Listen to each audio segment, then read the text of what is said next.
What is up, everybody? We are back for another episode. I have a few moments before I have to take off for the day, so I wanted to check in, see how everything was going with you guys, and talk a little bit about knowing your worth, for lack of a better term. I had an instance recently where a client reached out to me because she wanted me to work her up a home watch contract. And she was wondering what my monthly charge would be and if it would work out where I could take over the contract that she has now. Now, this is a client that I had never worked for before, but during the process of working up her home watch contract, she also asked for a handyman quote, which was a lot easier for me to work that up. So I got her over an estimate for the handyman jobs, and before I could even get her home watch contract to her, she had approved the handyman work. So I scheduled that and I did that yesterday. Well, before yesterday came, I sent her a home watch contract, and we had talked about pricing when I walked her home, but it was really just a rough estimate. And as I got home, I was talking with my fiance, who is really going to be transitioning into doing all of these home watch checks. And we talked about all the different factors. One-way trip, it was 30 minutes away. So that's pretty far away from our home base. I try to keep my home watch contracts a little bit closer. There was also a considerable amount of risk, which is always something with my home watch contracts that I try to mitigate. The ideal home watch contract has little to absolutely no risk on me as the home watch professional. But this home had a bunch of extra steps that needed to be done.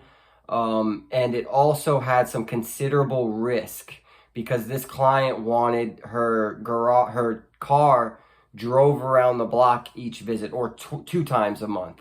And that's not a problem, but she lives in a complex with a very narrow street that really, if you're going to be driving two cars, one car needs to pull over and stop and let the other car go.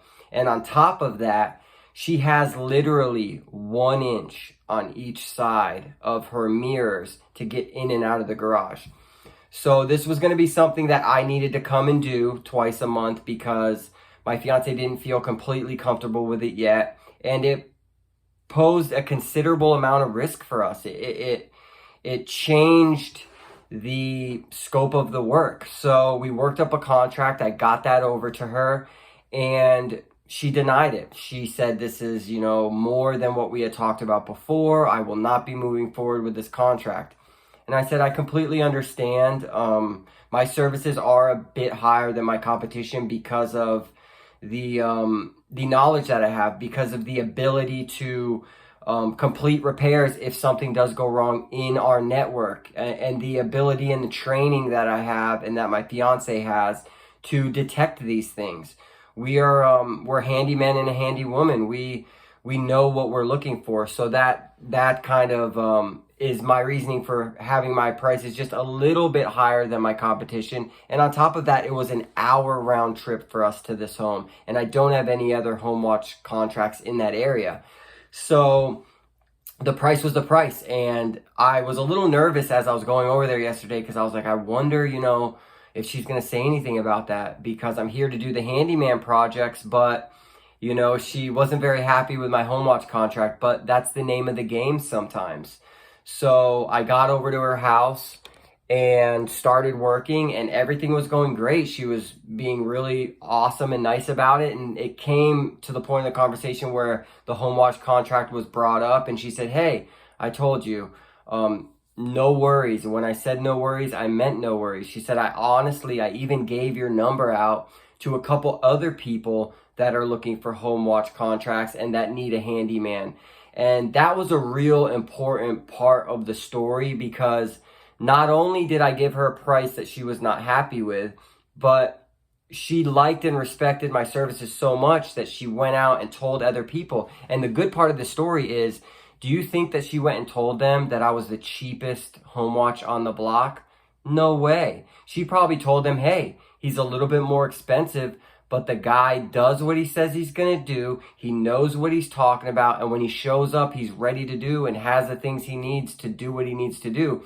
So as I go meet these other clients that she's referred me to, they're already going to kind of know who I am, how I do things, and that, hey, I'm not the cheapest guy on the block, and that's important.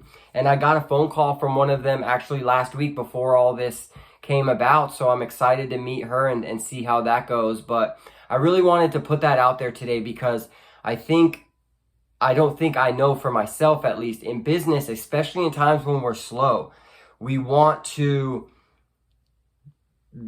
always questioning our prices. We're always like, man, I know that's what I deserve, but should I charge less? Maybe I'll charge less to get this job. And it's like, hey, maybe you charge what you're worth and you don't get that job. But if you do it in a respectful manner that people respect people that are respectful.